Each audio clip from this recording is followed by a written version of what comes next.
All right, good afternoon, everyone, and thank you for joining us today. Last night, the president falsely claimed he would not cut Medicaid and tried to paper over his party's very plan to cut Medicaid. This lie lasted all of 12 hours. This morning we saw exactly what we knew all along. The Republican Party is united in their drive to cut Medicaid and rip health care from millions of seniors, disabled Americans, children, and so many more. This in and of itself is troubling and against the wishes of the American people, but it gets worse. And at the very center of it all, their ultimate goal, what everything is working towards, is a massive tax break for the very wealthy. That is the whole ballgame. This whole process to find room in the budget for those cuts is consuming the House, the Senate, and the White House. The White House is scrambling, sometimes illegally, to fire doctors at the VA, lay off cancer researchers, and so much more. Republicans in Congress are haggling over whether they're going to do this in one bill or two bills. The Senate and House are fighting each other to see who should go first. To be honest, none of that process really matters to the people of my state. What matters is this: who gets the tax cuts and who is going to pay for it. So today we land on their number one target to pay for these tax breaks: Medicaid. Medicaid provides health care to over 70 million Americans, including over 30 million children and 8 million seniors. Medicaid provides essential care for about 10 million adults with disabilities. Medicaid helps almost 2/3 of all nursing home residents have a safe roof over their heads, and the list goes on. That's right. Congressional Republicans are ripping away health care from our most vulnerable to fund tax breaks for their wealthy friends. Now, the Republicans know that cutting this program is a political vulnerability. They know that taking health care away from a grandmother or a low-income kid is not going to poll well. They basically said as much. So they are already lying about their plans and saying these cuts will be painless, only going after fraud and abuse. Well, let me be the first to say that these cuts will not be painless for the hundreds of rural hospitals that rely on Medicaid to keep their doors open. And it won't be painless for the 15 million Americans living with disabilities, or the 5.6 million seniors who are in long-term care who would have their insurance ripped away. And it won't be painless for the more than 20 million Americans who could lose their insurance if congressional Republicans come after Medicaid expansion. These cuts won't just impact red or blue states. Wisconsin will be hit just like its neighbors. For instance, in both Wisconsin and Iowa, about 20% of our population gets health care from Medicaid. Americans everywhere will feel their health care being ripped away, and when they do, it's Republicans who will have to explain to their constituents why. And there's a simple answer: to give tax breaks to billionaires. They are taking away your health care so that rich people don't have to pay their fair share. Donald Trump promised to lower costs for American families. He lied. Now he is going to kick grandmothers and children off their health care, jacking up costs for families, and going against the wishes of over 70% of the American people who want Medicaid protected, including a majority of Republicans. So I am here to ask my Republican colleagues and the president some questions. Are they planning to kick a grandmother off her health care, or a vulnerable child, a decorated veteran, or a hardworking single mother of 3? Gut funding for nursing homes and rural hospitals? This is a warning to our colleagues. Hands off Medicaid. While Republicans bend over backwards to pad the pockets of billionaires, I'll stand up for working families in my state and across this country. Cuts of this size will endanger the health and lives of millions of Americans. I, for one, plan to stand up for my constituents and call out this massive grift. And now I'd like to turn it over to Senator Peter Welch. Thank you, Senator Baldwin. I'll answer those questions. The answer is yes. They want to stiff our veterans. Yes, they want to evict the grandmother from the nursing home. It's really astonishing what's happened in this last month. The president has gone on a lawless rampage. He's totally disregarding the authority of Congress on the budget. Regrettably, our Republican colleagues are relinquishing their authority and responsibility as an independent branch of government. The president is saying things like Ukraine started the war. When I talk to Vermonters, their heads are spinning. There's no stable ground underneath them, and they wonder what he's up to. And what he is up to is trying to achieve the first, second, third, fourth, fifth, and sixth priority of his administration, cutting taxes for billionaires. Literally, that's what he's doing. The math doesn't add up, and the only way he's going to be able to do it is go after Medicaid, and he's all in on doing that. And it's really an appalling agenda. Now, when you think back about his address at the inaugural, I didn't hear anything about affordability. I didn't hear anything about working families trying to deal with child care. I didn't hear anything about the cost of housing, which in every one of our states is brutal. I didn't hear anything about affordability, nothing. And then he gets into office, supposedly loving Medicaid, supposedly being a tribune of working folks who are having trouble at the end of the month paying their bills. And the number one agenda item for him is cutting taxes for billionaires. The families be damned. These Medicaid cuts are brutal on each one of our states, but in Vermont, we've got about 25% of our families who get Medicaid. And it's kids, you know, why not stiff them? And it's a lot of older folks who are in the nursing homes. 2 out of the 3 beds we have in Vermont are Medicaid supported. So this is going to be trauma for the families directly affected, trauma for the state budgets, where each of us have legislatures that are trying to keep things together in the onslaught of the Trump attacks. So bottom line here, the agenda is clear. It is really tax cuts for billionaires. And the kind of love that President Trump has for Medicaid is apparently a love that doesn't include keeping that grandmother in her nursing home. It's the kind of love that says to an 8-year-old who has severe illnesses, hey, kid, you are on your own, and it'll all work out with my big, beautiful tax cut bill. We are here to say, no, we are going to fight every way that we can to stop this travesty from occurring. And now I'd like to turn it over to our wonderful colleague from Washington State, a champion of everything good, Senator Murray. Everything good. Everything good. All right. Well, from mass firing public health experts to freezing funding for our community health centers to slashing medical research to ending support to enroll people in health coverage to putting a vaccine skeptic in charge of the nation's healthcare department, Trump is already doing massive damage to healthcare in America. Massive. But Senate Republicans are clearly determined not to be outdone. This week, they are gearing up for phase 1 of their plan to sell out the healthcare of working families in order to give tax breaks to billionaires. It's bad enough that they're ignoring the healthcare cliff coming this year because remember, right now, we have millions of people saving thousands of dollars a year on healthcare because of the tax credits that Democrats passed. Have Republicans said a peep about extending that aid with their own signature bill? Of course not.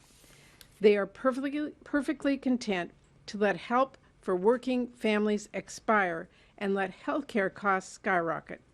But the second a multi-billionaire like Elon Musk is at risk of losing a cent in tax breaks, Republicans apparently will move heaven and earth. That's bad enough, truly, but it gets worse because the Republican plan isn't just to let support families need expire. The plan is to cut off their health care. Republicans have made clear they will not hesitate to bleed health care programs dry if it means that they can shower more tax cuts on billionaires and big corporations. House Republicans have already spoken openly about their interest in cutting health care. They've left no doubt Medicaid is on the chopping block. Meanwhile, the Senate budget resolution calls for cutting $1 trillion this year alone and $9 trillion over the 10 years. Where are those cuts going to come from? If billionaires are getting the benefit, we need to ask who's paying the cost. Everyday Americans are going to pay in shuttered community health centers. They're going to pay the cost in canceled clinical trials. They're going to pay with less access to birth control and cancer screenings and weaker public health departments. And that is just the start. They're also going to pay when millions of families with the tightest budgets have health care ripped away from them. The cold, hard reality is that Republicans are going to cut this deeply and painfully to extend tax cuts for billionaires. They will have to cut things like veterans' health care, Medicare, and Medicaid. Every time Republicans have tried this, including in Trump's first term, the American people have made extremely clear, don't sabotage our health care and don't jack up our costs.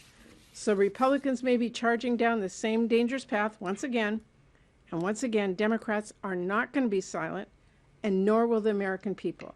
We will stand up, we will fight tooth and nail to protect the health care that families rely on. With that, I will turn it over to Senator Cortez Masto.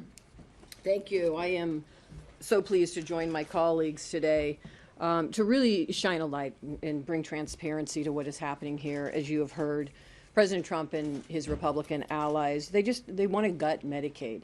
It's the only way that they can pay for these billionaire tax cuts. It is what is happening, even though Donald Trump is using sleight of hand, quite honestly. He's not being honest with the American public. Let me talk a little bit about that, because just a few weeks ago, Donald Trump said he would love and cherish Medicaid, that he would only cut waste and fraud from this essential health care program.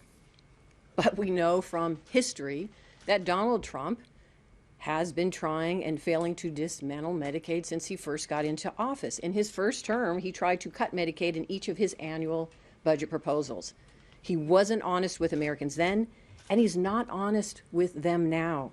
Last night, President Trump said, and I quote, "Medicaid, none of that stuff is going to be touched." Then this morning, he endorsed the House Republican budget bill that is going to slash billions from Medicaid.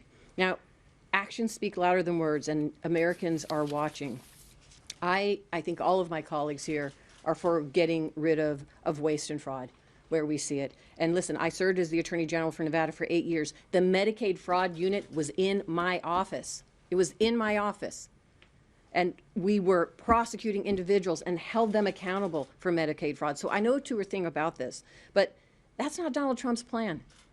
That is not Donald Trump's plan. He made it clear this morning when he endorsed a bill that would cut nearly $1 trillion in health care for families, children, pregnant women, the disabled, and low-income seniors who rely on Medicaid. In Nevada, that's 800,000 people who are lifted up by Medicaid.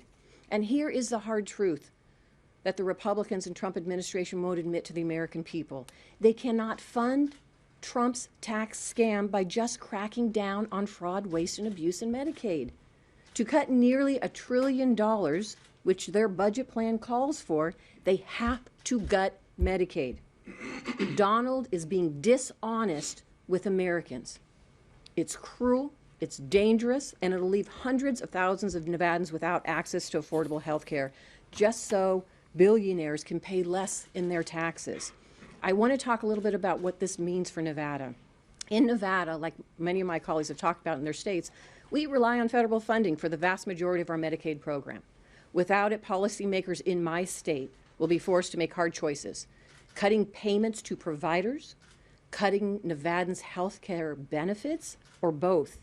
If Nevada is forced to cut payments to providers, that will mean more health care clinics will close. Few doctors will be incentivized to come to work in Nevada, and the providers who remain will be forced to cover their losses by raising prices on patients. Either way, Nevadans pay the price whether they're with their hard-earned money or with their health. And by the way, it is going to hit the hardest in rural communities, in rural Nevada. Across this country, our rural communities rely on Medicaid. And I don't care whether you're blue or a red state. If you know people who live in rural areas like we have in Nevada, you know that quality health care can be very hard to come by. Wherever a provider is located, no matter how far away, that's where they have to go. In Nevada, sometimes people have to drive 2, 3, or 4 hours just to access health care in my state. And if our rural hospitals start to close up shop because of Donald Trump's plan to gut Medicaid, it would devastate rural communities, including in Nevada, and we just cannot let that happen. Again, we have to shine a light on what's going on here. Yes, we are going to fight. Yes, we are going to push back. But most importantly, we have to make sure the American public understands. Dishonest Don. He is not telling the truth in what he is trying to do here. It is a sleight of hand. I'm from Vegas, man. I know hustle when I see it. And that is exactly what is happening right now. And he's going to do it on the backs of the American public so he can help his billionaire friends. And now, with that, I'd like to turn it over to my good friend Maggie Hassan from New Hampshire. Well, thanks, Senator Cortez Masto. Like my colleagues with me here today, I am here because Granite Staters are truly alarmed by the Republicans' attempts to pay for tax breaks for billionaires by effectively ending Medicaid as we know it. These Medicaid cuts will hurt people in communities in every corner of the country.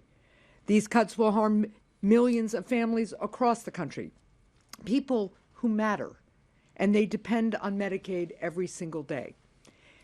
Who are these people on Medicaid and the Children's Health Insurance Program? Well, in New Hampshire, the most recent figures show that these programs cover more than 180,000 people. That's over 10% of the population in New Hampshire, including nearly 90,000 kids. It covers over 15,000 people with disabilities, covers nearly 10,000 seniors, and nearly 10,000 Granite Staters struggling with addiction depend on Medicaid for medication-assisted treatment, which is the gold standard for addiction care. As governor, when we expanded Medicaid, we did it with Republican support. It was a bipartisan effort because even though we didn't agree on everything, we understood that we are all better off when people are healthy. When more people are healthy, when they are free from chronic illnesses or addiction, more people can work and our economy gets stronger. We also expanded Medicaid because we understood that in a great country like ours, there is nothing American about turning our backs on our neighbors or leaving seniors who need nursing home care to fend for themselves. In this country, everyone should be free to get ahead and stay ahead. This is America, and this is the country where everybody counts and matters, which means everybody needs and has to have access to quality, affordable care. If the Republican budget passes, it will be the end of Medicaid as we know it. More people will get sick, our economy will be weakened, and families will be hurt. And I just want to say one other thing. When we expanded Medicaid in New Hampshire, one of the groups of people who were really helped were people who were too sick to work. For instance, they might have been laid off, so they didn't have health insurance anymore. Their chronic illness got worse. They could only get health care when it got really emergent. Then they would sink back into chronic illness again, and they were never well enough to work, and it was this vicious cycle. When Medicaid expansion came around, those people got health care. And I still remember the people who came up to me and told me that they hadn't been able to look for a job or work for over a year, let's say, after a layoff. They got Medicaid expansion, they got the health care they needed, they got to work, they got off Medicaid, and they got onto private insurance. So this is a really important program for people all across the country with chronic illness, and it's a really important program for employers who want a workforce that is ready and able and healthy enough to work. The American people deserve to know why support for a child with asthma or treatment for someone struggling with addiction should be sacrificed to pay for another tax break for multi-billionaires. So I urge my Republican colleagues to follow the bipartisan example we set in New Hampshire and in many other states. They need to reverse course, and they need to stand up for Medicaid, because when they stand up for Medicaid, they're standing up for the people of their states. Thank you. Oh, and I am now turning it over to the wonderful senator from Georgia, Senator Warnock. Thank you so very much, Senator Hassan. Great to be here with all of my colleagues. A budget is more than a fiscal document. It is also a moral document. Show me your budget and I'll show you who you think matters. Who's in and who's out, who you think is expendable, where your priorities are. And as we take stock of what the Washington Republicans are trying to do now, this budget, if it were an EKG, would suggest that Washington Republicans have a heart problem and that they are in need of moral surgery. And so the consequences of the actions that they are trying to take in this moment hits into the lives of ordinary people. I think too often those of us who work in this space and those who cover us sort of cover the politicians. And when the politics becomes about the politicians, we lose sight of where and how this actually matters for ordinary people. What they are trying to do is both immoral and impractical. I have been working in this healthcare fight for years, long before I decided to run for the United States Senate. I was fighting for healthcare in Georgia. I remember when we passed the Affordable Care Act, how glad I was that that happened. And I went into the Georgia Capitol and staged a sit-in in the governor's office, because that governor and the next governor and the governor after that have all refused to expand Medicaid in Georgia. It suggests that politicians have a heart problem. Jesus said, where your treasure is, there your heart will be also. Dr. King, who pastored the church where I now serve, said that of all the injustices, inequality in health care is the most shocking and the most inhumane. They are busy trying to pass a tax cut for the wealthiest people in America, billionaires and millionaires, and they're doing it on the backs of ordinary people. This cannot stand. And so we will continue to hold them accountable, and we encourage all of our constituents to hold them accountable. And so, because I've been focused on this issue, glad now to serve on the Finance Committee under the great Ron White, and we'll be focused on these issues. But I got arrested in Georgia trying to get health care for folks, staging a sit-in in the governor's office. In fact, I got arrested in this Capitol in 2017 when they were trying to do the same thing, pass a $2 trillion tax cut at the expense of the poor and the farm bill, at the expense of the children's health care program. But I decided to move from being an agitator to a legislator. But we got to keep on agitating, even if it's inside of these halls. And so when I came to the Senate, I talked to all of my colleagues here in the Democratic caucus, and they agreed with me that we needed to provide Georgia and other non-expansion states some more incentives to expand. And so remember, we got $14.2 billion for the non-expansion states to expand, $2 billion just for Georgia alone. And you know what Georgia did? Georgia left that money on the table and left over 600,000 Georgians in the health care coverage gap. Some got the message. North Carolina took those incentives and they expanded, a purple state. Kentucky expanded. And so now they're trying to go after these incentives. They want to go after the tax credits that will allow people to get health care, and this has consequences on the lives of ordinary people. We've seen a dozen hospitals in Georgia close over the last decade. And those hospitals could be open with paying customers if they could get access to Medicaid. When I think about this, I often think about Heather Payne, who is a traveling nurse from Dublin, Georgia. Georgia has a healthcare program, if you want to call it that, that has not enrolled 10,000 people yet. And Heather Payne is one of those people stuck in the gap.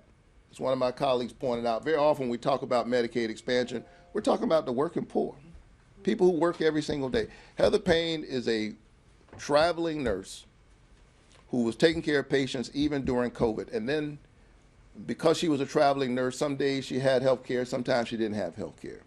She wasn't poor enough to get conventional Medicaid, and the programs that she was eligible for would cost between $500 and $1,000 a month. It was too much.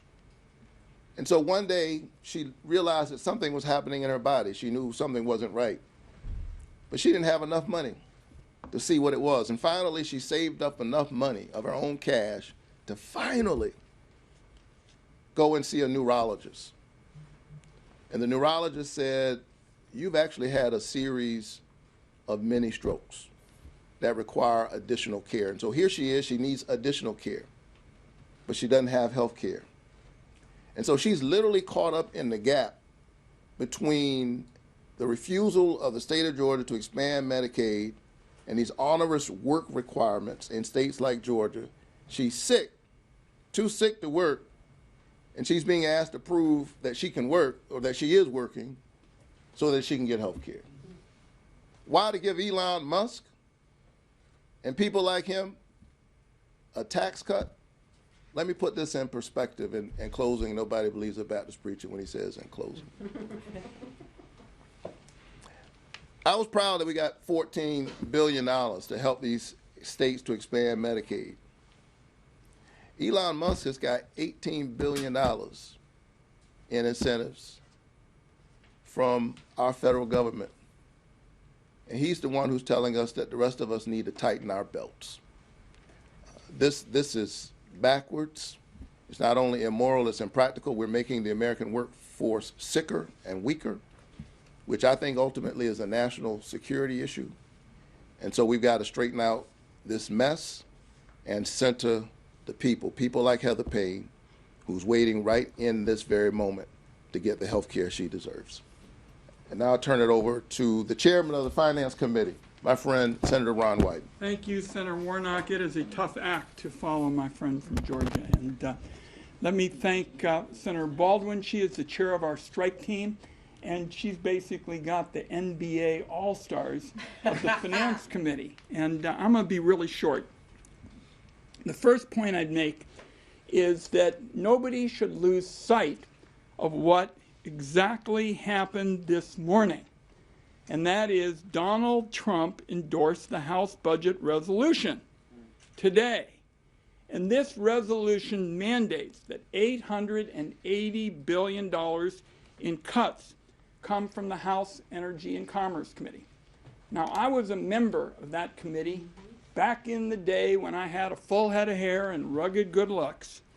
And I'll just tell you, there is no plausible way to hit that target without hundreds of billions of dollars in cuts to Medicaid and nursing home care and for kids and the like. And those cuts mean that benefits are going to get cut, families are going to lose health insurance, full stop. Now, I was also on the Senate Finance Committee in 2017, the last time Donald Trump and Republicans came after Medicaid. And if there is one thing that members of Congress around since that day remember, it's when you go after people's health care. And in my state, 1 out of 3 have Medicaid as a lifeline. You go after that, you have hell to pay. And this last weekend, I had town hall meetings in a suburban part of the state, not the city, not the rural, areas. And the papers said thousands of Oregonians show up to make clear how they feel about matters like cuts in Medicaid. And Elon Musk can rattle off a bunch of federal programs he wants to gut for sport on Twitter, but what those thousands of people told me at a town hall meeting unlike any I ever had, and I've been doing this a while, they said these cuts that Musk has been pushing so hard are going to have real devastating consequences for families and communities. And to these people whose lives are going to be worse off as a result of Medicaid cuts, it is going to be very cold comfort that their hardship allows some billionaire pal of Donald Trump to pick up another mansion or a yacht. And the last point I want to make, because I think we want to have Senator Baldwin be our closer and kind of coordinate all the questions that I bet you guys, have. My closer is, my experience dealing with Medicaid over the years is there will be an effort by Republicans to keep the Medicaid cuts hidden behind the curtain. They did that on the floor when we closed the debate about Robert Kennedy. And the senior member, the chair, came and said, oh, we're really not doing anything. And I basically got him and said, are you kidding me? As we speak, they're working on their $880 billion worth of cuts. So my colleagues, today are making it clear that we're not backing down from the fight, and I'm happy to be involved with them in it. And Senator Baldwin's doing an excellent job being head of our task force on this, and I look forward to working with her. And in the parlance of the Senate, I yield the floor to our chair. Yes. Well, any questions? Yes. Besides speaking up and out about this issue, what power do Democrats really have to stop this from going into effect? Is it the filibuster? How are you actually going to try to stop this? Well, I think in addition to our own actions, we are alerting the American public. It was the American public, our constituents, who voiced their concerns during the first Trump administration, which led to our being able to save the Affordable Care Act, Obamacare. People understood that this was a critical threat to their health and well-being. And so we're sounding the alarm. Last night, the president said, I'm not touching Medicare, Medicaid, Social Security, whatever, VA, I'm not touching them. By this morning, he endorsed the House budget resolution, which paves the way for massive cuts to Medicaid. And people have got to be aware. We also have to explain what Medicaid does. The posters that are here talk about who is covered. There's over 70 million Americans who get Medicaid, whether that is for seniors in long-term care, whether that is over 30 million children, Americans with disabilities, and it also is the lifeblood for some of our critical access rural hospitals, community health clinics, etc. Without Medicaid, many of those would disappear. And so we've got to sound the alarm, inform, and organize. What about legislatively? Is there anything you all can do? Well, we will have two shots at this. We have the budget resolution. Now remember, there's disagreement between the House and the Senate right now. The president has just endorsed the House's one budget approach, and yet the Senate right now is taking a two-bill approach. And we are poised to take action on that budget yet this week, to be followed, if it passes, by the reconciliation process. We have amendments. Those amendments, hopefully we can get some Republican votes on some of those. But those amendments will be clearly designed to show the American public what is at risk right now. Anyone else? Please. If I can just add, to be clear here on this budget reconciliation process, the Republicans have complete control of this. These are majority vote thresholds.